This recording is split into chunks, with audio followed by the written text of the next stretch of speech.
Hola queridos hermanos y amigos, vamos a tener nuestro estudio bíblico. Estamos a sábado 4 de julio, viernes 3 de julio. Me despisto de los días. Viernes 3 de julio y hoy vamos a estudiar acerca del judaísmo, lo que dice la Biblia. Hemos titulado este estudio La Biblia frente al judaísmo. El otro día, dentro de esta misma serie que estamos estudiando, hablamos del Islam y así hacemos un repaso de las religiones más importantes en este mundo. Las sometemos a la luz de la Escritura y vemos, pues, saber que realmente lo que creemos pues nos lleva a la verdad, ya que son muchas las religiones que hay en el mundo. Y a todos nos interesa saber si lo que creemos pues es la verdad o por el contrario es una religión más. No nos interesa estar ahí siguiendo algo que simplemente sea una religión que los hombres fundaron sin más.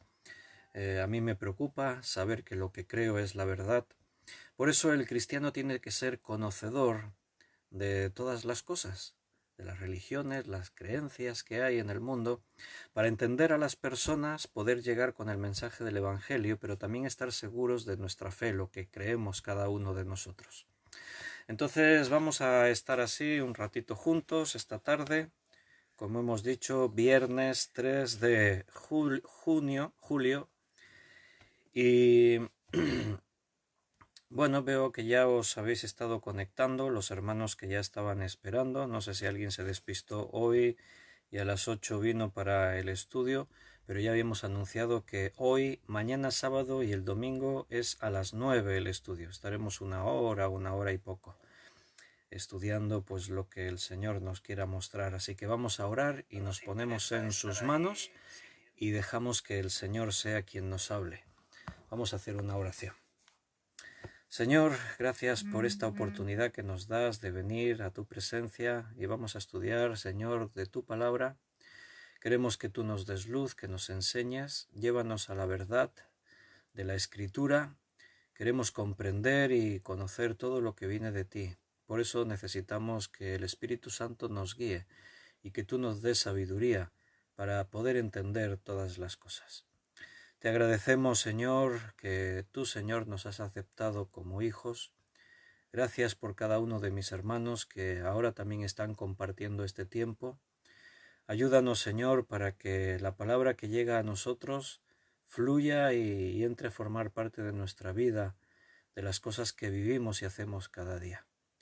Queremos ser la luz en el mundo y queremos que cuando las personas nos vean, realmente vean el mensaje del Evangelio y vean la luz de Cristo en nosotros. Gracias, Padre, por habernos hecho tus colaboradores.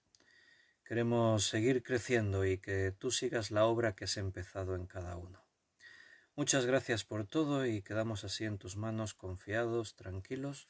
Y todo esto te lo pedimos en el nombre de nuestro Señor Jesucristo. Amén. Bien, hermanos, pues como hemos dicho, hoy nuestro estudio bíblico tiene que ver con la Biblia y el judaísmo. Y vamos a ver pues qué aprendemos de todo eso. Un saludo para los hermanos que se han conectado y veo ahí vuestros saludos. Luz está dando las buenas tardes, también Germán está saludando, Juan Vázquez, Benito, Merideño, María Luisa, Beatriz, Miriam y Javi también ha saludado. Así que bueno, pues bienvenidos a todos. Vamos a abrir la Biblia para leer un primer texto que se encuentra en Juan capítulo 1, versículo 11 y 12. Recuerda, el título de este estudio es La Biblia frente al judaísmo. Es judaísmo y cristianismo, dos religiones distintas, pero no deberían serlo, ya que el judaísmo esperaba al Mesías y cuando el Mesías vino no le reconocieron. Míralo como dice ahí en Evangelio de Juan capítulo 1 versículo 11 y 12. A lo suyo vino y los suyos no le recibieron, Mas a todos los que le recibieron, a los que creen en su nombre, les dio potestad de ser hechos hijos de Dios.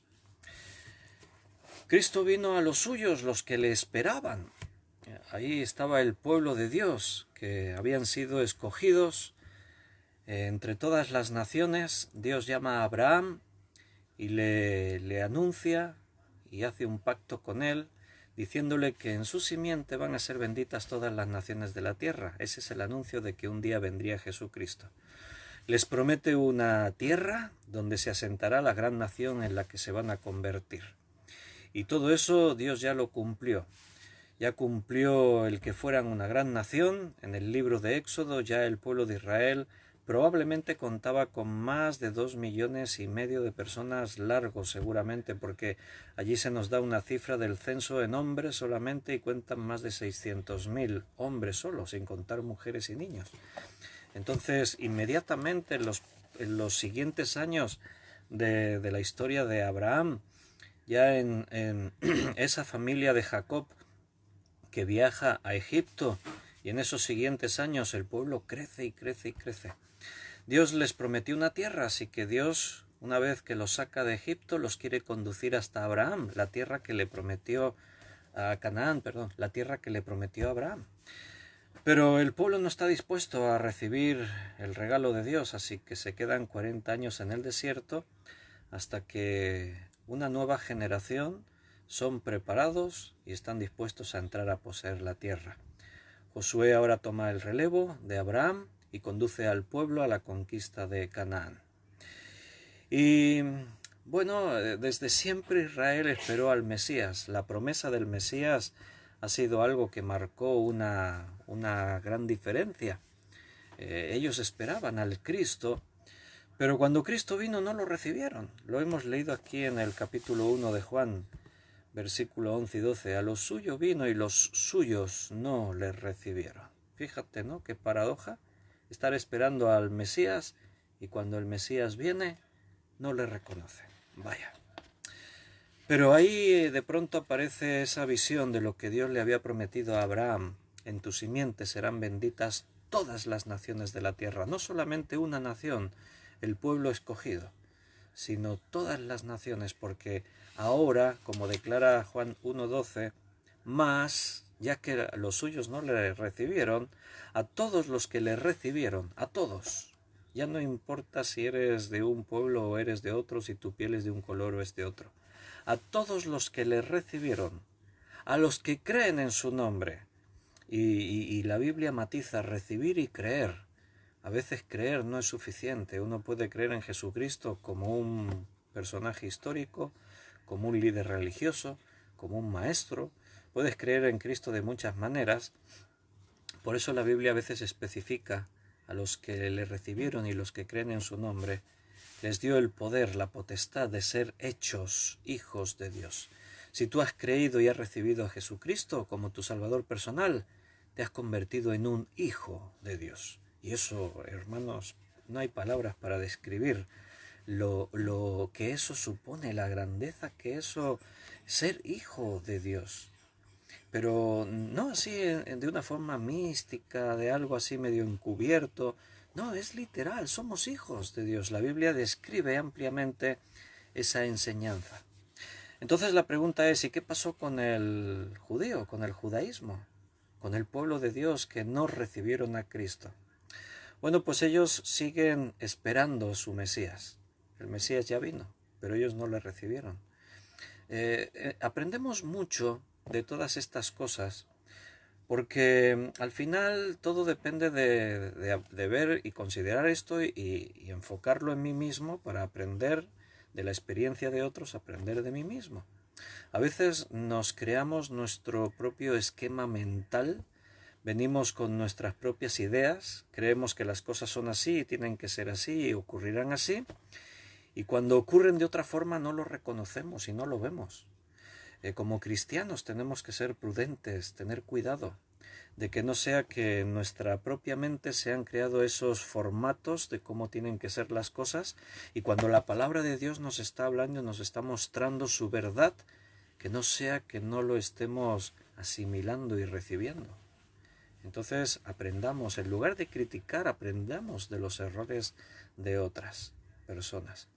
Hoy vamos a hablar un poquito acerca de conocer un poco más del judaísmo, aunque parece que es algo pues que tenemos muy familiar, porque como hemos dicho, el judaísmo no era una religión distinta, sino que el cristianismo fue simplemente la continuidad, fue la culminación de todo lo que Dios había anunciado y tratado con su pueblo, con el pueblo de Israel. Pero al no recibir a Jesús, de pronto se quedan en lo suyo, se quedan en el pasado, y ahora los que han recibido a Cristo continúan hacia adelante. No se funda una religión nueva con Cristo. Se continúa lo que Dios ya había empezado a hacer desde el principio de los tiempos. Aunque hoy en día pues se considera el judaísmo juntamente con las otras dos grandes religiones, cristianismo, islamismo y judaísmo. Estas tres se consideran las religiones más importantes en el mundo, aunque entre Islam y cristianismo y judaísmo hay una gran diferencia en seguidores, ya que tanto cristianismo en sus diferentes ramas se pueden calcular entre 2.000 y 2.500 millones de seguidores, y el Islam cuenta pues por ahí cerca también de los 2.000 millones de seguidores. El judaísmo se calculan alrededor de unos 15 millones, como mucho, 15 millones de seguidores. Entonces notarás que hay mucha diferencia. El judaísmo se ha quedado más propiamente hablando dentro de la nacionalidad de la raza hebrea. Porque recuerda, judío no es una raza. El judío es seguidor de una religión, judaísmo. Aunque se hablaba de los judíos como refiriéndose a una raza, esto es un error. El judío es seguidor del judaísmo, el judaísmo es una religión. El pueblo hebreo, la raíz de la palabra pueblo para los judíos es los hebreos, descendientes de Abraham. Abraham es el padre, el fundador de los hebreos, y evidentemente dentro del comienzo de los hebreos pues ahí aparece ese formato de creencia que es el judaísmo. Entonces son cosas que a veces se entienden mal y tenemos que puntualizar. Judaísmo se refiere a religión, tiene que ver también la tradición y la cultura, pero no al pueblo. Y como hemos dicho, cristianismo, islamismo y judaísmo son las tres grandes religiones, pero a la vez tienen algo en común. Y es que se denomina estas tres religiones como abrahámicas, porque las tres tienen su fondo o tienen en común a Abraham. Recuerda que antes hemos dicho que de Abraham se prometió que en tu simiente serían benditas todas las naciones de la tierra.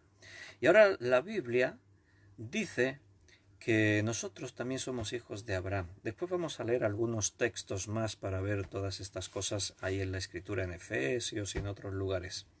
Entonces, también fue Ismael, hijo de Abraham, y de Ismael pues salen los pueblos árabes, las naciones árabes, las razas musulmanas, de las cuales posteriormente surgirá el Islam.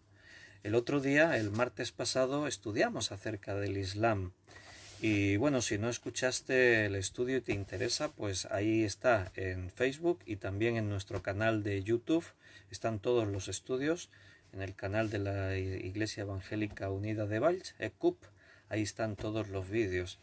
Y vimos cosas importantes que hay que conocer y saber. Porque aunque a las tres religiones, judaísmo, cristianismo e islamismo, se las considera las religiones abrahámicas, pero bueno, el Islam, el otro día estudiamos de dónde sale. Y sale pues de Mahoma, que él funda la religión del Islam. Entonces no fue que Ismael, el descendiente de Abraham, fundó el Islam. Es muy posterior a todo eso, porque Mahoma nace allí pasado el año 500, y o sea que el Corán se escribe ya cerca del año 600 por ahí, así que la fundación del Islam de las tres es la más nueva. El judaísmo es la más antigua, por lo tanto, es la religión más antigua que podríamos mencionar, y el cristianismo es la continuación, no es la fundación de una nueva religión. Cristo ya estaba en el Antiguo Testamento. Cristo estaba en el comienzo de los tiempos, y vemos a Dios tratando con su pueblo, y Cristo tiene mucho que ver ahí también en la historia. Está presente. El mismo Jesús dijo: escudriñad las Escrituras, porque ellas dan testimonio de mí. También cuando Él se aparece a los dos discípulos que iban por el camino hacia Emaús, después de que Cristo murió, y cuando Cristo se pone al lado de ellos en el camino y les pregunta de qué hablan, ellos dos se sorprenden y le dicen: eres el único en Jerusalén que ha venido que no sabe lo que ha pasado en estos días. Cómo apresaron a Jesús y cómo lo crucificaron, y en fin. Y Jesús dice que se queda con ellos en la posada un poco, y dice que abrió las Escrituras y comenzó a explicarle desde Moisés y pasando por los profetas todo lo que las Escrituras decían de él. Interesante que los propios judíos más cercanos a Jesús no estaban comprendiendo al principio lo que estaba ocurriendo. Jesús le tuvo que enseñar a estos dos discípulos de Emaús lo que estaba ocurriendo. Jesús le dijo a sus propios apóstoles: es necesario que yo muera, que sea torturado y que me maten, pero al tercer día resucitaré. Y constantemente Jesús utilizó la expresión para que se cumpliese la Escritura, o conforme está escrito. Constantemente Jesús hizo referencia a las Escrituras, de tal manera que su venida como hombre, la primera vez que vino para morir en la cruz, no fue para fundar una nueva religión, fue para cumplimiento de todo aquello que estaba escrito. Dice la palabra que todo aquello era sombra de lo que había de venir. Cuando Cristo vino, se cumplió. Por eso hubo cosas del judaísmo que dejaron de tener ya funcionalidad. Por ejemplo, todo el sacrificio que tenía que ver con los animales, los corderos que se sacrificaban, todos esos sacrificios dejan de tener ya valor, porque todo aquello era tipo de lo que un día sería Jesús. Jesús aún no había venido y había muerto en la cruz. Por lo tanto, ellos necesitaban tener referencias visuales y en la práctica manifestar su fe en lo que un día sería la muerte de Jesucristo por todos nosotros. Entonces se tomaba la figura del Cordero, que era tipo de Jesús, y ese Cordero inocente moría para cubrir los pecados del pueblo. Cuando Cristo vino y murió en la cruz, como Juan el Bautista dijo al presentarle: he aquí el Cordero de Dios que quita el pecado del mundo. Y ya no cubre el pecado, no, ahora lo quita. Cuando Cristo murió en la cruz, tuvo cumplimiento todo lo que en el Antiguo Testamento se había anunciado, se había preparado. Todo fue una preparación para ese instante, para ese momento. Todo el Antiguo Testamento tenía que ver exclusivamente con la venida del Mesías. Y cuando Cristo, el Mesías, vino, ahí tuvo cumplimiento. Entonces, bueno, hermanos, pues tenemos ahí realmente algo muy interesante. Necesitamos comprender y ver que la Escritura nos enseñaba todas estas cosas, y cuando tuvieron cumplimiento, la gran parte del pueblo judío no lo entendió, no lo vio, no lo asimiló. Y eso sí que es significativo. Y repito lo que os decía antes, para nosotros tiene que ser una gran lección el hecho de no estar seguros, como dice la propia Escritura, en nuestra propia opinión. No estéis seguros en vuestra propia opinión. Tengamos cuidado, porque a veces nos podemos confiar, podemos pensar que no, yo ya lo que creo es lo que es, y puede ser que esté equivocado. Siempre con un espíritu de estar abiertos a recibir lo que viene de parte del Señor, con ese corazón dispuesto siempre a aprender algo nuevo que Dios nos quiera enseñar. Bueno, a día de hoy el judaísmo está ramificado también en diferentes grupos. Hay judíos más conservadores, hay judíos más radicales, hay judíos más modernistas, hay unas cuantas ramas del judaísmo. Ellos se quedaron, como hemos dicho, en el Antiguo Testamento, en todo lo que significó el sentirse pueblo de Dios y el estar ahí viviendo todo eso. Para ellos el Antiguo Testamento se llama Tanaj, así tal como suena, T-A-N-A-J, Tanaj. El Tanaj es lo que nosotros diríamos el Antiguo Testamento. Pero dentro del Tanaj ellos tienen algunas partes, como por ejemplo la Torá. La Torá para ellos pues es algo muy especial. Nosotros le llamamos Pentateuco a la Torá. Son los 5 libros que escribió Moisés: Génesis, Éxodo, Levítico, Números y Deuteronomio. Esos 5 libros a ellos les llaman Torá, y para ellos pues es algo muy sagrado porque lo escribió Moisés. Pero todo el Antiguo Testamento, tal como lo tenemos nosotros, ellos lo tienen también, la Tanaj. Está ahí todo, y ellos estudian los profetas y siguen con la esperanza de que un día vendrá el Mesías. Y bueno, es muy posible que en los tiempos estos que nos toca vivir del fin, por lo que podemos estudiar en Apocalipsis, es muy posible que como judaísmo, en ese último tiempo, cuando la iglesia sea arrebatada, el anticristo se manifieste, que gran parte del judaísmo se den cuenta de su grave error y reconozcan a Jesucristo como el Mesías que ya vino y que ellos rechazaron. Aparte de la Tanaj, así con esas divisiones, la Torá resaltando como los 5 libros que escribió Moisés, para ellos el judaísmo, dentro del judaísmo ortodoxo, así más conservador, la tradición oral fue muy importante.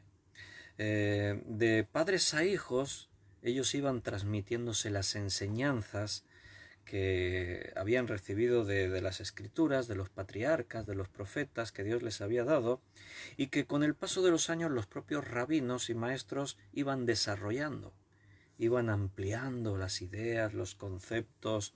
Entonces esa tradición oral llevó a dar una serie de libros escritos.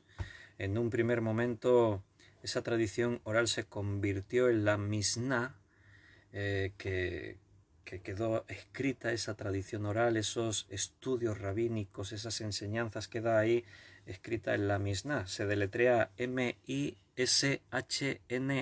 con acento en la Misná, ¿vale? Y también posteriormente a la Misná también aparece otra obra escrita recopilando toda esa enseñanza de los estudios rabínicos, que se conoce como el Talmud. Y este pues es un gran bloque de exégesis, de estudio rabínico desarrollado hasta el día de hoy, de siglos de estudio, de desarrollar ahí un montón de enseñanzas.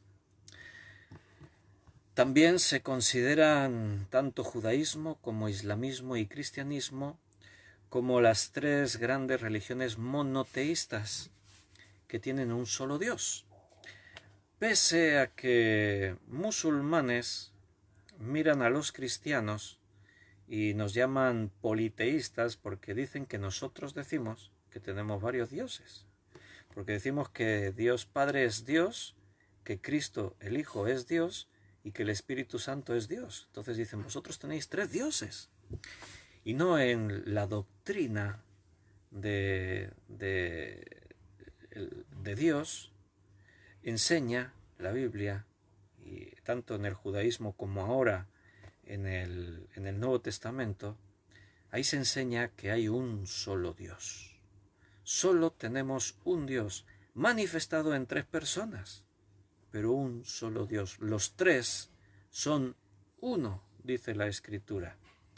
Tanto el Padre como el Hijo como el Espíritu Santo forman parte de la misma esencia, la divinidad. Se manifiesta en tres personas, pero es un solo Dios. Bueno, el judío dice, pero no lo entiendo, Dios nunca se casó, nunca tuvo hijos, ¿cómo se puede decir el Hijo de Dios? No entienden estas cosas, pero tampoco es fácil comprender a Alá, tal como ellos lo explican. El otro día, el martes, estábamos estudiando el estudio que yo antes te recomendaba, si no viste que puedas ver, y una de las cosas fundamentales que veíamos es que nuestro Dios tiene nombre, así se dio a conocer, que es lo más lógico. Cuando tú conoces a alguien, lo primero que hacemos que es presentarnos. Me llamo Víctor, ¿y tu nombre? Dios hizo eso. Siempre se manifestó a los suyos por su nombre. Él dijo, yo soy Jehová, o según la pronunciación, Yahvé, yo soy Jehová. Así se dio a conocer. En cambio, Alá no tiene nombre propio, es Dios. Alá significa Dios y no tiene nombre propio. Y otra de las cosas que resaltamos es que dentro de los 99 atributos que se le reconocen a Alá, como que es el Todopoderoso, el Omnipotente, etc., pero hay una de esas características que nuestro Dios tiene y que a Alá no se le menciona, y es, nosotros decimos, Dios es amor. A Alá no se le atribuye amor, así como a nuestro Dios. Entonces, bueno, dentro del judaísmo, la historia es muy peculiar. No es nuestra intención ahora hacer una historia de toda la vida de esta nación, porque pasaríamos horas y horas y horas, siendo un pueblo en comparación con otros pequeño, pero siempre ha sido centro de las noticias, de acontecimientos mundiales. Israel siempre ha estado ahí en el centro de todo. De hecho, un dato significativo, antes os decía que se calcula que hay 15 millones de judíos en el mundo, pero si yo te preguntara, ¿sabes cuál es la nación que más judíos tiene? ¿Cuál es la nación en el mundo que más judíos tiene? ¿Cuál me dirías? De esos 15 millones de judíos diseminados por todo el mundo, ¿qué nación tiene mayor número de judíos? ¿Cuál dirías? Seguro que algunos ya estáis ahí escribiendo la respuesta. Pues si habéis dicho Israel, la nación de Israel, pues os habéis equivocado. Es Estados Unidos. Estados Unidos es el país con más número de judíos en la actualidad. Y Estados Unidos, sin duda, aprecia y reconoce a los judíos por unas dotes excepcionales en la economía, en las artes, en las ciencias. De hecho, en las principales, podríamos decir, en las principales diferentes ramas del ser humano, ciencias, economías, artes, siempre vas a ver nombres de judíos en puestos destacados. Siempre se reconoció a los judíos como grandes negociadores. Sabían hacer dinero, enriquecer. Bueno, la habéis acertado todos. Beatriz dijo Estados Unidos, José Luis también, Juan Vázquez también. Efectivamente, Estados Unidos es el principal país del mundo con más judíos, seguido muy de cerca de Israel, Casi que no hay mucha diferencia, porque estamos hablando de unos 6 millones y pico de judíos en Estados Unidos, y casi otros 6 millones, 5 millones y algo en Israel, y los demás poquitos diseminados por todo el mundo.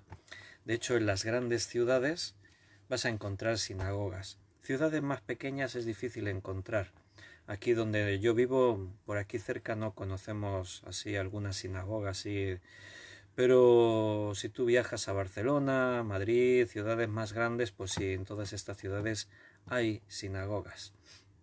La última vez que estuvimos en París nos llamó la atención, bueno, fue después de que hubo los atentados que ocurrieron también allí en París y esto, y entonces había mucha vigilancia, y justo donde teníamos el apartamento, dentro de la ciudad de París, pues nada más llegar vimos allí en la puerta de un edificio a varios militares con sus armas preparadas, eran soldados del ejército y estaban allí.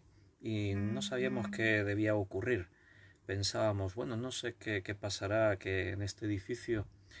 Y entonces al día siguiente nos dimos cuenta, porque vimos entrar a algunas personas que inmediatamente las identificas por su forma de vestir, sus barbas, la kippah que llevan aquí, todo, las reconoces como judíos. Y es que ahí en los bajos de ese edificio había una sinagoga. Y 24 horas al día ahí estaba la vigilancia militar por prevenir, ¿no?, que hubiese algún tipo de problema, atentados contra ellos o algo así. El judaísmo rabínico se centra en la tradición oral, como hemos dicho antes, en esos escritos que han dado forma a la Misná y al Talmud. Algunas ramas ni siquiera ya hoy en día están esperando al Mesías, simplemente viven una religión. Se ha desfigurado mucho de lo que fue, pero en el Antiguo Testamento ya estaba desfigurándose. Dios constantemente tuvo palabras de reproche contra su pueblo, de advertencia. Dios enviaba a sus profetas para advertir a su propio pueblo, porque se estaban desviando del propósito al que Dios los había llamado. Dios les tuvo que decir palabras duras como: este pueblo de labios me honra, pero sus corazones están lejos de mí. Y habló de la apostasía de su pueblo, de haberse apartado del camino. Entonces es fácil entender que el judaísmo, tal como lo conocemos hoy en día, pese a que está ramificado en 8 o 9 hay diferentes clases de formas de vivir el judaísmo, pero pocos son los que siguen esperando al Mesías. Quizás esos pocos que siguen esperando al Mesías son los que yo antes te refería, que en los tiempos del fin, cuando la iglesia sea arrebatada y Cristo está ya por venir, el anticristo esté en el mundo, todo eso, quizás esa parte del judaísmo actual que aún siguen esperando al Mesías se den cuenta de su error y reconozcan que Cristo ya vino, el Mesías ya vino, y ellos no le reconocieron, no lo aceptaron. Entonces, bueno, de esas ramas, tanto los ortodoxos como los ultraortodoxos, pues están ahí más en un mundo religioso, con toda su sabiduría que han ido desarrollando a través de los siglos y que, como hemos dicho, en la Misná y en el Talmud ahí se han ido escribiendo. También tenemos que hablar, y lo vamos a hacer ahora un poquito más adelante, del judaísmo mesiánico. Y explicaremos un poquito también qué es eso. Pero vamos a ir a leer un texto a Efesios capítulo 2.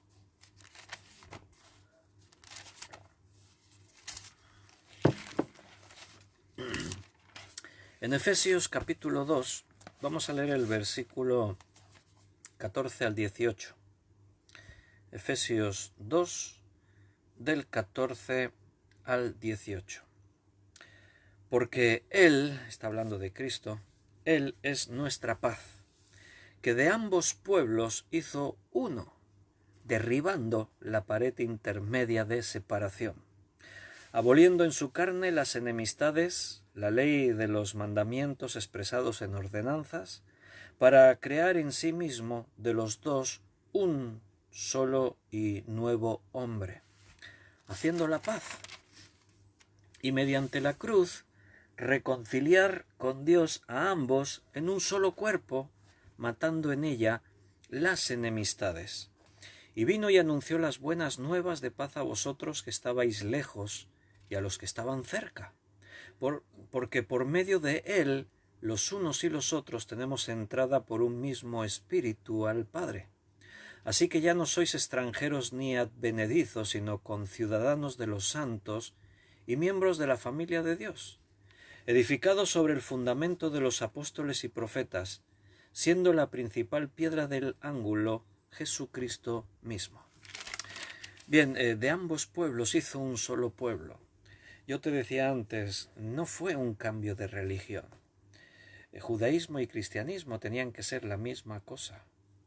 El problema es que, como leímos en Juan 1, 11, a los suyos vino y los suyos no les recibieron.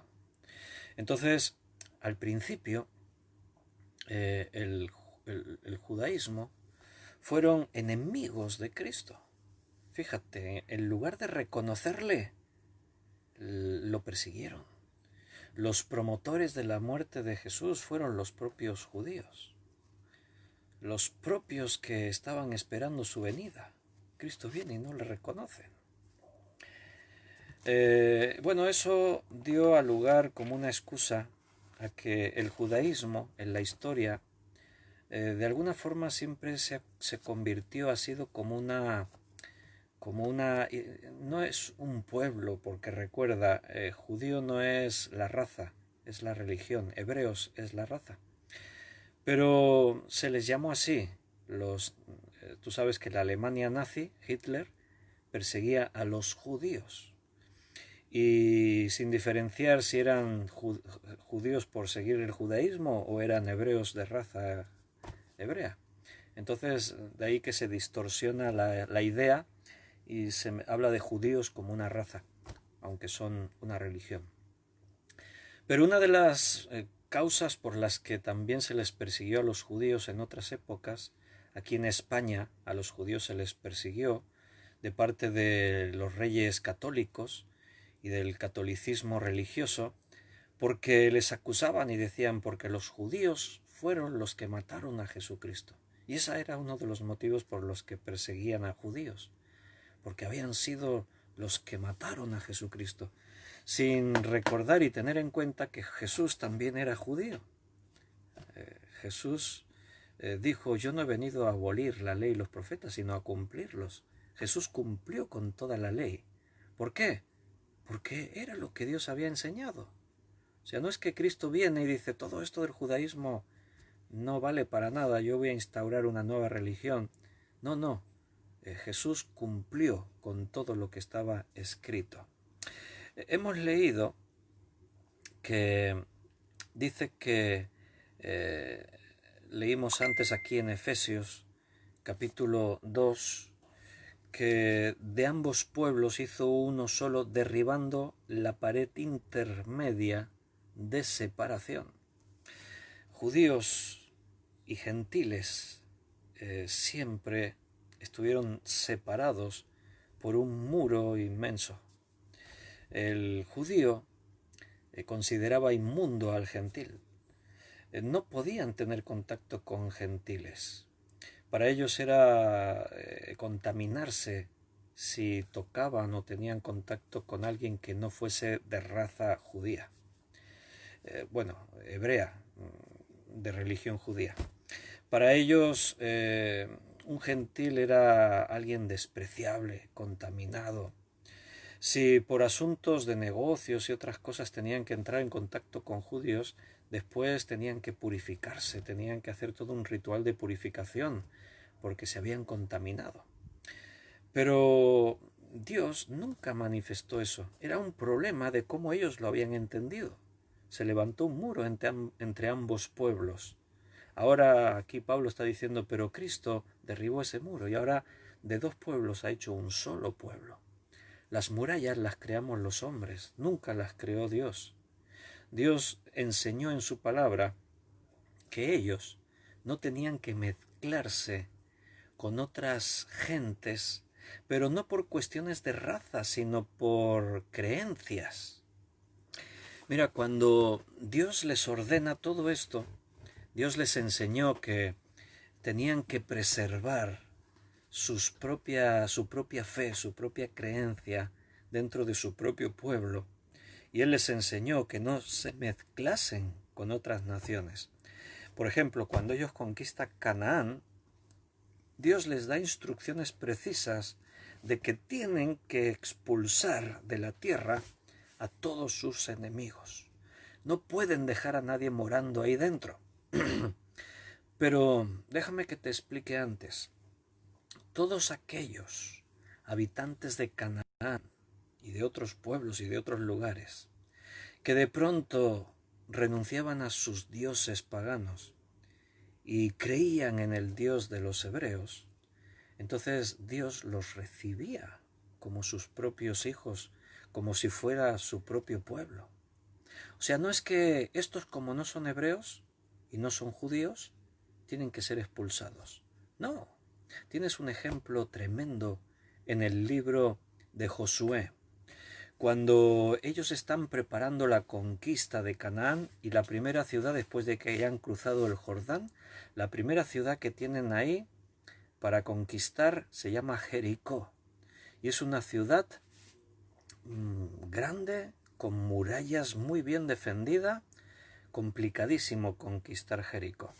Así que ellos están a la espera a ver cómo lo hacemos, y envían a 2 testigos que entren en la ciudad disfrazados, porque los de Jericó estaban asustados, prevenidos, y la ciudad estaba cerrada, se controlaba quién entraba a la ciudad por causa de los hebreos, porque ya sabían los de Jericó, los de Canaán sabían de que ahí viene un pueblo numeroso, los judíos que vienen ahí para conquistar. Y entonces, cuando los 2 testigos entran en Jericó disfrazados, vienen a inspeccionar la ciudad, a tratar de averiguar cosas, y de pronto los descubren, anuncian: han entrado 2 testigos, comienzan a buscarlos, y ellos, en su intento de esconderse, terminan en la casa de una mujer que se llama Rahab, y era prostituta en Jericó.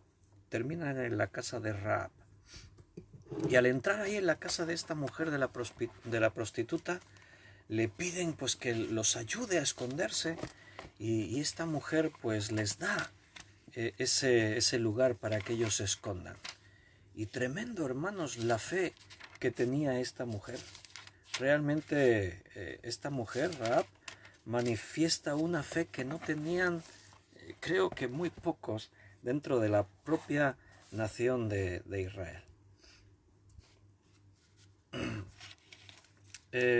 Ahí no tenía previsto leerlo, pero mientras hablaba, pues estaba pensando en este pasaje. Entonces, pues si quieres, vamos a mirar un momentito ahí en Josué capítulo 2.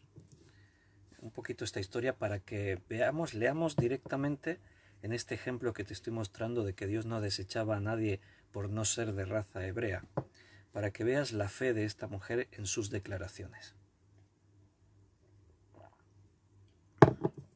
Josué capítulo 2.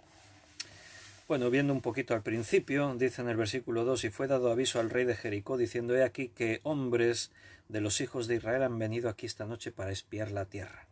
Entonces el rey de Jericó envió a decir a Rahab: saca a los hombres que han venido a ti y han entrado a tu casa, porque han venido para espiar toda la tierra. Pero la mujer, habían visto que estos 2 espías fueron allí, pero la mujer había tomado de los 2 hombres y los había escondido. Se estaba arriesgando mucho. ¿Por qué se arriesgó esta mujer tanto? Si le descubrían que los tenía escondidos, la hubiesen ejecutado. Dice que los escondido, y ella dijo: es verdad que unos hombres vinieron a mí, pero no supe de dónde eran, y cuando se iba a cerrar la puerta de la ciudad, porque ya se estaba oscureciendo, esos hombres se salieron y no sé dónde han ido. Seguidlos aprisa y los alcanzaréis. Pero ella los había hecho subir al terrado y los había escondido entre los manojos de lino que tenía puestos en el terrado. Entonces los hombres ya fueron tras ellos por el camino del Jordán hasta los vados, y la puerta fue cerrada después que salieron los perseguidores, y antes que ellos se durmiesen, ella subió al terrado y les dijo: fíjate lo que dice Rahab: sé que Jehová os ha dado esta tierra, porque el temor de vosotros ha caído sobre nosotros, y todos los moradores del país ya han desmayado por causa de vosotros. ¿Te das cuenta? Primera declaración de fe de Rahab: sé que Dios os ha dado esta tierra. No dice ni siquiera sé que os la va a dar. No, eso es fe. Sé que os ha dado la tierra. Mira, segunda cosa. Porque hemos oído que Jehová hizo secar las aguas del mar Rojo delante de vosotros cuando salisteis de Egipto, y lo que habéis hecho a los reyes de los amorreos que estaban al otro lado del Jordán, a Sejón y a Og, los cuales habéis destruido. Dice, wow, creía en los milagros de Dios. Daba por hecho de que fue Dios quien abrió las aguas del mar Rojo, quien entregó en sus manos a estos reyes que se tuvieron que enfrentar en guerras contra ellos. Pero fíjate, todavía le falta una declaración por hacer. Tercera cosa, versículo 11. Oyendo esto ha desmayado nuestro corazón, ni ha quedado más aliento en hombre alguno por causa de vosotros. Y escucha lo que dice, porque Jehová, vuestro Dios, es Dios de arriba en los cielos y abajo en la tierra. Impresionante la fe de una mujer, de una profesión no muy respetable, como es prostituta, pero que creía en el Dios de los hebreos, de los judíos.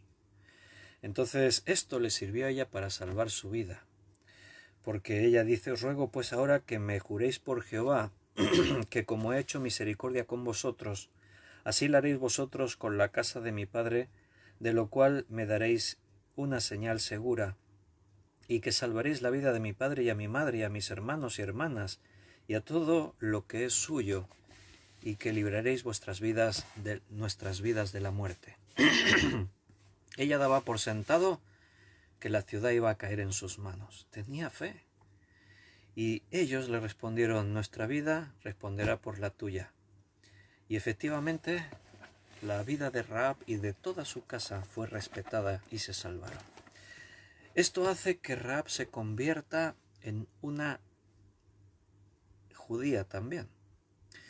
Ella entra a formar parte del pueblo de Dios, siendo cananea, siendo prostituta, siendo mujer. De pronto en la Biblia aparece el nombre de Rahab, ahora en el Nuevo Testamento en 3 pasajes. En la genealogía de Jesucristo se convierte en una antecesora en la dinastía, en el linaje que va a llegar a Jesucristo, se convierte en parte de ese linaje, imagínate. Aparece en el libro de Santiago y aparece en el capítulo 11 de Hebreos, los héroes de la fe, ahí está Rahab también, por esa fe que yo te estaba aquí mencionando. Mira, dentro del pueblo de Israel, del pueblo judío, los judíos, aún teniendo que aceptar que si alguien se convertía al judaísmo lo tenían que recibir, pero con todo y con eso marcaban la distancia y la diferencia. Cuando Israel estuvo en todo ese tiempo en el desierto, tú sabes que vagaron por el desierto 40 años. En ese tiempo ya había prosélitos, gente que había creído en el Dios de los hebreos y había entrado a formar parte del pueblo. Pero en el pueblo había diferenciados 12 grupos, las 12 tribus. Cuando el campamento de los hebreos se asentaba, cada tribu agrupaba sus tiendas y todo el campamento se disponía por una extensión grandísima de tierra, como una ciudad en medio del desierto. Imagínate, para ocupar una extensión de tierra que dé cabida a 2,5 millones de personas mínimo. Imagínate la extensión en tiendas de campaña, en tabernáculos, tremendo. Y cada tribu formaba su grupo y todos se montaban con un orden. O sea, cada tribu sabía dónde tenía que montar sus tiendas. Los levitas estaban entre todos porque ellos son los que ministraban las cosas de Dios. Y aparte de esas 12 tribus, estaba el grupo de los prosélitos, que eran aquellos que se habían convertido al Dios de los hebreos, pero no eran de raza hebrea. Entonces estos estaban agrupados juntos, al margen de todos los demás. Cuando el campamento se levantaba y el pueblo marchaba, todas las tribus iban por orden. Primero iba Judá, con su estandarte, todas las tribus. Los levitas siempre montaban su campamento en el centro de los demás o marchaban en el centro, transportando todo el tabernáculo desmontado y, lo más importante, el arca de la alianza.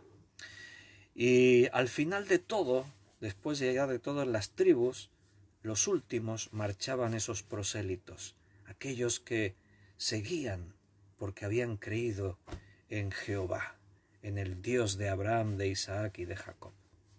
Y entre esos, pues ahí estaba Rahab, también había creído. Entonces, cuando Dios le dijo a su pueblo, no os mezcléis, se refería a no compartir con aquellos que no estuviesen dispuestos a renunciar a sus ídolos, a sus prácticas de hechicerías, de magias, de sacrificios humanos, de todo lo que tenía que ver con cosas que eran aberraciones para lo que Dios les enseñó y lo que Dios era. Pero el pueblo judío no entendió bien eso, y ellos asumieron que todo el que no fuese judío era despreciable, era pues menos que un perro. No podían tener contacto con ellos y los menospreciaban. Cuando Cristo viene, aunque Él es judío, pero se convierte en enemigo del judaísmo oficial. Porque quiero recordarte también una cosa, y es que al principio de la Iglesia, los primeros creyentes en Cristo eran judíos, aquellos que sí le reciben, y simplemente continúan viviendo lo que ya estaba establecido. No se cambian de religión, dicen, bueno, a partir de hoy dejo de ser judío y me convierto en cristiano. No, simplemente continúan. Tuvo cumplimiento algo. No sé si al leer ahí en el versículo 14 de Efesios 2, dice que derribando la pared intermedia de separación, te ha venido a la mente ese momento en el que Cristo muere en la cruz, y al morir, el velo del templo se rasga de arriba abajo. Quedó roto. El velo del templo era un grueso velo, un telón muy grueso, que separaba el lugar santo del lugar santísimo. El lugar santísimo es donde estaba el arca de la alianza. La tapa de la alianza del arca de la alianza se llamaba el propiciatorio. Sobre esa tapa, una vez al año, el sumo sacerdote entraba a derramar sangre de un cordero. Dentro del arca de la alianza había una porción de maná, estaba la vara de Aarón y estaban las tablas de la ley que Dios le dio a Moisés. Ese lugar santísimo era el lugar más santo sobre la tierra, porque los judíos ahí reconocían que la presencia de Dios misma, su esencia, estaba ahí en ese lugar. Tremendo. Pero cuando Cristo muere, ese velo se rompe y ese espacio queda abierto. ¿Por qué? Porque a partir de ahora ya no tenemos que ir a un templo hecho de manos de hombre para poder estar en la presencia de Dios. Es más, la Biblia dice ahora que nosotros nos hemos convertido en el templo de Dios. El Espíritu Santo mora dentro de nosotros. No sé si somos capaces de asimilar esa idea. No sé si somos capaces de poder comprender bien lo que quiere decir que el Espíritu Santo mora dentro de nosotros. Volviendo a lo que antes os decía, Cristo es quien hace posible que de ambos pueblos se haga solo un pueblo. Esas diferencias raciales, homófogas, de separación que había entre gentiles y judíos, judíos y gentiles, de pronto se han disuelto. Ahora en Cristo todos somos hermanos. Dice en Gálatas, ya no hay esclavo ni libre, ya no hay hombre ni mujer, ya no hay judío ni gentil, todos somos uno en Cristo. Las diferencias desaparecieron. Y no fue fácil, al principio de la Iglesia, porque como antes te dije, los primeros convertidos a Cristo, o sea, los primeros que le reciben, son los judíos. Pero venían con todavía esa mentalidad de Antiguo Testamento. Venían todavía con que tenemos que guardar toda la ley, tenemos que guardar las fiestas, tenemos que no comer los animales prohibidos, tenemos que circuncidarnos, tenemos que guardar el sábado, venían con toda esa práctica, y costó un poco adaptarse a la nueva vida en Cristo, donde ya no sois más esclavos de todos esos conceptos de la ley, que al final, repito, no es el que Dios les creó un problema, es que los hombres somos así, recibimos las cosas de Dios y las hacemos a nuestra manera, les damos nuestra forma, nos amoldamos a ella, lo amoldamos a nosotros, y Dios tratando con su pueblo, con paciencia, pero ahí vamos, ¿no? A los suyos vino, los suyos no lo recibieron. No solo no lo recibieron, sino que se convierte en su enemigo. Cristo se convirtió en el enemigo de los judíos. Y por lo tanto ahora el cristianismo, los seguidores de Cristo, son enemigos de los judíos. Recuerda, toda la vida de Jesús siempre estuvo rodeada de sacerdotes, de escribas, de fariseos, de saduceos. La cúpula religiosa del judaísmo siempre estuvieron vigilando a Jesús, rodeándole, lo interrogaban, le tendían trampas, intentaban sorprenderle en algún tipo de error para poder acusarle. Su muerte está fundamentada sobre toda un espertento de juicios. Se sacaron un juicio allí a altas horas de la madrugada, solamente con los escogidos, los fieles, aquellos que acusaban a Jesús. Trajeron testigos falsos para decir cosas de Jesús que eran mentira. En fin, un desastre. Pero ese era el judaísmo oficial. Pese a que dentro del judaísmo oficial había verdaderos creyentes en Dios, pero pese a eso el judaísmo oficialmente hablando estaban negando a Jesús y se convirtieron en los enemigos de Cristo. Lo llevaron a la muerte. Presionaron a Poncio Pilato, que era la autoridad romana en Judea. Le presionaron para que al final permitiese que Jesús muriese en la cruz. Al final, los judíos son los que no solo no reconocen a Jesús, sino que presionan y maquinan y hacen todo lo posible para que Jesús sea crucificado y eliminado. Tremendo, ¿no? Fernando estaba preguntando cuál es la diferencia con la mezquita. Bueno, la mezquita es musulmana, la sinagoga es judía. Las mezquitas para los musulmanes son las casas de oración musulmanas, o sea, es donde cada mezquita pues hay un líder islámico, un imán se llaman, y ahí pues se dirige al pueblo a la oración. Tienen unas horas durante el día en las que se tiene que ir a la mezquita a orar.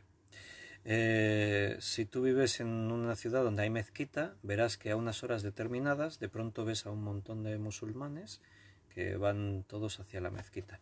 La sinagoga es el lugar donde los judíos se reúnen pues para leer las escrituras y también todas estas enseñanzas judías, como antes dijimos, la Misná y el Talmud, que a través de los siglos se han ido reuniendo y ahí se reúnen pues para leer las escrituras sagradas. Es la diferencia. Los judíos no tienen su lugar de culto principal, es el templo, pero no tienen, porque desde que fue destruido en el año 70 hasta el día de hoy no se ha vuelto a reedificar, y es muy curioso, porque en la antigüedad, que había muchos menos recursos que en los tiempos más modernos, pero cada vez que fue destruido se reconstruyó. Y desde hace casi 2000 años que se destruyó la última vez y no lo han vuelto a reconstruir. Y la Biblia mostraba esas profecías. O sea que es interesante la autoridad profética de la Biblia, que contra todo pronóstico también las profecías se cumplen. Porque lo más lógico, lo más fácil es que en algún momento, dentro de casi 2000 años, el pueblo judío hubiese reedificado el templo. Pero no fue así. Ahora bien, recuerda que es muy posible que en estos años que nos tocan vivir, si no lo vemos con nuestros ojos, veremos los preparativos, a lo mejor la iglesia es arrebatada antes o lo vemos ya estar reedificándose, pero parece que cuando el anticristo se manifieste en estos últimos tiempos, el templo se habrá vuelto a reedificar. Será el tercer templo, ya que antes de este que se supone que reedificarán, ya hubo dos antes. Entonces, bueno, pues ellos sus prácticas religiosas las hacen en las sinagogas. Mira, Cristo era su enemigo, los seguidores de Cristo eran sus enemigos. Mira, en Hechos de los Apóstoles vamos a ver un poquito la persecución contra la Iglesia. Es promovida principalmente por los judíos. Roma se vuelven también perseguidores de los cristianos. pero los judíos odiaban a los cristianos a muerte. En los Hechos de los Apóstoles, capítulo 6, versículo del 8 al 5, tenemos el relato de la muerte del primer mártir del cristianismo. El primer cristiano que muere por ser cristiano fue Esteban. Y está en ese capítulo, pero capítulo 6 y capítulo 7, está ahí la muerte de Esteban. Pero mira lo que dice, vamos a leer solo unos versículos en Hechos 6, 8 al 15. Y Esteban, lleno de gracia y de poder, hacía grandes prodigios y señales entre el pueblo. Entonces se levantaron unos de la sinagoga, llamada de los libertos, y de los de Cirene, de Alejandría, de Cilicia y de Asia, disputando con Esteban. Pero como no podían resistir a la sabiduría y al espíritu con que hablaba, fíjate, estos que se levantan para discutir contra Esteban eran sabios, eran maestros, eran hombres muy conocedores de las Escrituras, y se enfrentan un montón de gente con un solo hombre, Esteban. Pero dice que no podían resistir la sabiduría de Esteban. ¿Sabes por qué, verdad? Porque el espíritu con que hablaba, dice, no podían resistir a la sabiduría y el espíritu con que hablaba, el Espíritu Santo estaba en Esteban. Contra eso, ¿qué sabiduría de hombres puede luchar? Entonces, ¿qué es lo más lógico? Si tú hablas con alguien y tienes que demostrar que lo que él dice es mentira y tú tienes la razón, pero resulta que todos tus argumentos se estrellan estrepitosamente y resulta que él demuestra que lo que está defendiendo es la verdad y tú no tienes nada que hacer contra eso, lo más lógico que harías tú, ¿qué sería? Yo me haría amigo de Esteban. Vaya, no sé. Hasta ahí yo creo que llegaría mi inteligencia, decir, oye, este acaba de tirar por tierra todo lo que yo creía, me acabo de dar cuenta que todo lo que yo creía es mentira y me acaba de mostrar verdades absolutas que no hay por dónde debatirle. Oye, Esteban, explícame más, yo quiero creer en esto que tú tienes. Pero ¿qué hicieron ellos? Lo que hace lo absurdo del ser humano. Fíjate, versículo 11. Entonces sobornaron a unos para que dijesen que le habían oído hablar palabras blasfemas contra Moisés y contra Dios. Y soliviantaron al pueblo, a los ancianos y a los escribas, y arremetiendo, le arrebataron y le trajeron al concilio. Y pusieron testigos falsos que decían, este hombre no cesa de hablar palabras blasfemas contra este lugar santo y contra la ley. Pues le hemos oído decir que ese Jesús de Nazaret destruirá este lugar y cambiará las costumbres que nos dio Moisés. Entonces todos los que estaban sentados en el concilio, al fijar los ojos en él, vieron su rostro como el rostro de un ángel. Hasta la apariencia la tenían en contra, pero eso no les llevaba, querían matarle por ser cristiano. Habían matado a Cristo, dijo Jesús, si a mí me han hecho esto, a vosotros os van a hacer lo mismo. Es lógico, ¿no? Un poquito más adelante. Bueno, las ropas de Esteban las trajeron a los pies de Saulo. No hemos hablado de Saulo todavía, pero Saulo era fariseo de fariseos, era judío, pero seguidor de la ley, se sabía la Torá y los profetas y todo de memoria, y era un hombre celoso y radical en todo lo que era el judaísmo. Pero cuando conoció a Cristo, todo eso cambió. ¿Te das cuenta? Hechos 13, versículo 13 al 18. Hechos 13, del 13 al 18. Habiendo zarpado de Pafos, Pablo y sus compañeros arribaron a Perge de Panfilia, pero Juan, apartándose de ellos, volvió a Jerusalén. Ellos, pasando de Perge, llegaron a Antioquía de Pisidia y entraron en la sinagoga un día de reposo y se sentaron. Y después de la lectura de la ley y de los profetas, los principales de la sinagoga mandaron a decirles, varones hermanos, si tenéis alguna palabra de exhortación para el pueblo, hablad. Entonces Pablo, levantándose, hecha señal de silencio con la mano, dijo, varones israelitas y los que teméis a Dios, oíd. El Dios de este pueblo de Israel, el Dios de este pueblo de Israel escogió a nuestros padres y enalteció al pueblo, siendo ellos extranjeros en tierra de Egipto, y con brazo levantado los sacó de ella. Y por un tiempo, como de 40 años, los soportó en el desierto. Y bueno, y continúa Pablo para ahorrar tiempo, continúa explicándoles, les da testimonio, les habla de Jesús. Pero voy a saltar un poquito, me voy al versículo 44 o 45. El día siguiente de reposo se juntó casi toda la ciudad para oír la palabra de Dios. Otra vez, al día siguiente, vuelven a enseñar la palabra de Dios, pero viendo los judíos, la muchedumbre, se llenaron de celos. Fíjate las motivaciones por dónde iban. Ahora vamos entendiendo, no es que no pudiesen comprender la verdad que se les mostraba y los errores propios suyos que se les demostraba, sino que detrás de todo eso había otras cosas, había otros intereses. Estaban celosos. Pero viendo los judíos la muchedumbre se llenaron de celos y rebatían lo que Pablo decía, contradiciendo y blasfemando. Versículo 50-51. Pero los judíos instigaron a mujeres piadosas y distinguidas y a los principales de la ciudad y levantaron persecución contra Pablo y Bernabé y los expulsaron de sus límites. Ellos entonces, sacudiendo contra ellos el polvo de sus pies, llegaron a Iconio.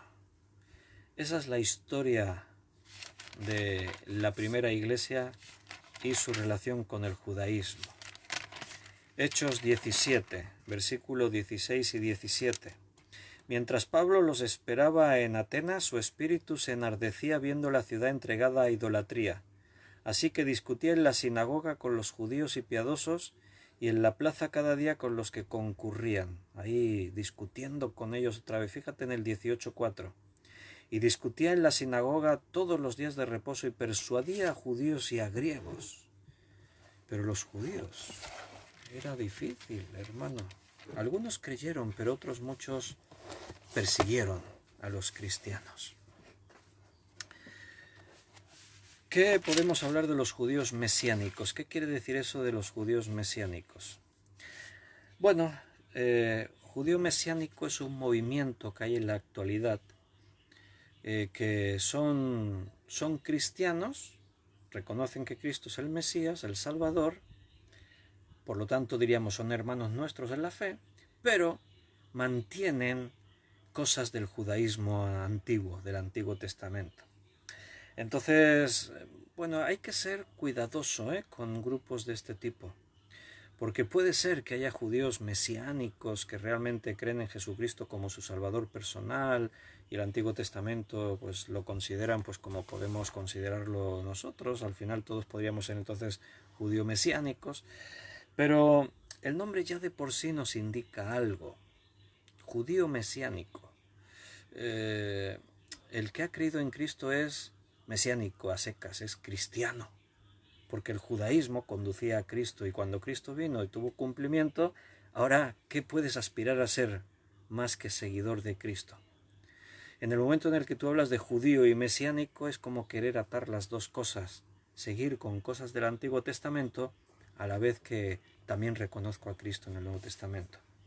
Pero aún dentro de los judíos mesiánicos hay cosas muy extrañas, donde Cristo queda rebajado o queda relegado a otros planos, entonces ahí ya vamos teniendo problemas más graves.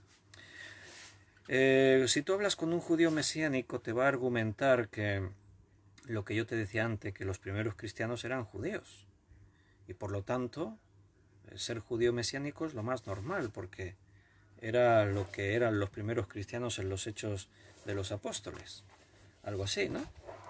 Ellos te van a mencionar un texto que está en Hechos 24:5, en el que dice: porque hemos hallado que este hombre es una plaga y promotor de sediciones entre todos los judíos por todo el mundo y cabecilla de la secta de los nazarenos.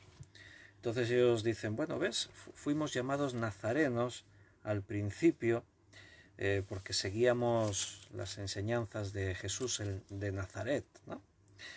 También te van a decir que al principio de los hechos, los cristianos venían a adorar al templo. Lo dice en Hechos 2:46. Ahí dice, y perseverando unánimes cada día en el templo, partiendo el pan en las casas, comían juntos con alegría y sencillez de corazón.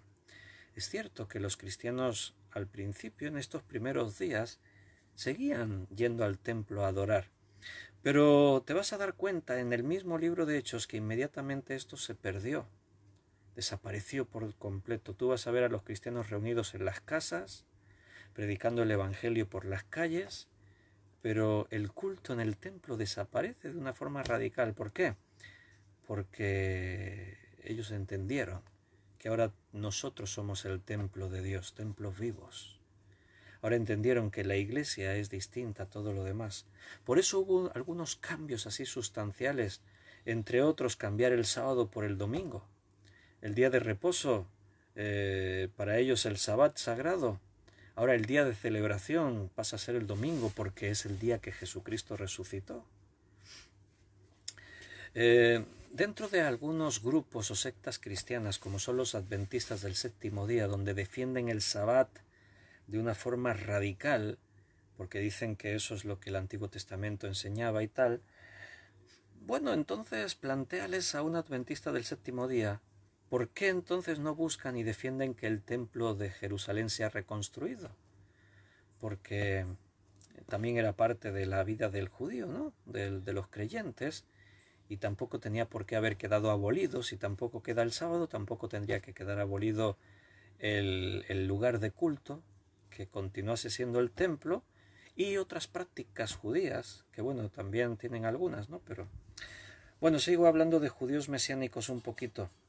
Ellos dicen que también hay en Hechos, se menciona que guardaban la hora de la oración. En Hechos 3:1 dice, Pedro y Juan subían juntos al templo a la hora novena, la de la oración. Bueno, ningún problema. O sea, iban a orar a Dios. Iban al templo, sí. Pero recuerda, esto está aquí, al principio de Hechos. A partir del capítulo 5 desaparece el templo. Vas a ver, como hemos leído en varios pasajes, que Pablo y otros creyentes iban a la sinagoga, pero no a hacer prácticas del Antiguo Testamento. Iban a predicarles a Jesucristo, a enseñarles lo que las Escrituras decían de la venida de Cristo. Eso es lo que hacían. Porque en esos lugares había muchos que estaban dispuestos a escuchar y a creer en Jesús. Te van a decir los judíos mesiánicos que los primeros creyentes eran celosos por la ley. Dice en Hechos 21:20, cuando ellos lo oyeron, glorificaron a Dios y les dijeron, ya ves, hermano, cuántos millares de judíos hay que han creído y todos son celosos por la ley.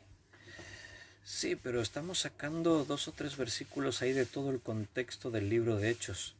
En el libro de Hechos aparece toda esta manifestación de quitar la importancia a las prácticas que tenían que ver con el Antiguo Testamento y tomar un nuevo aire. Cristo ya vino. Se cumplió la promesa.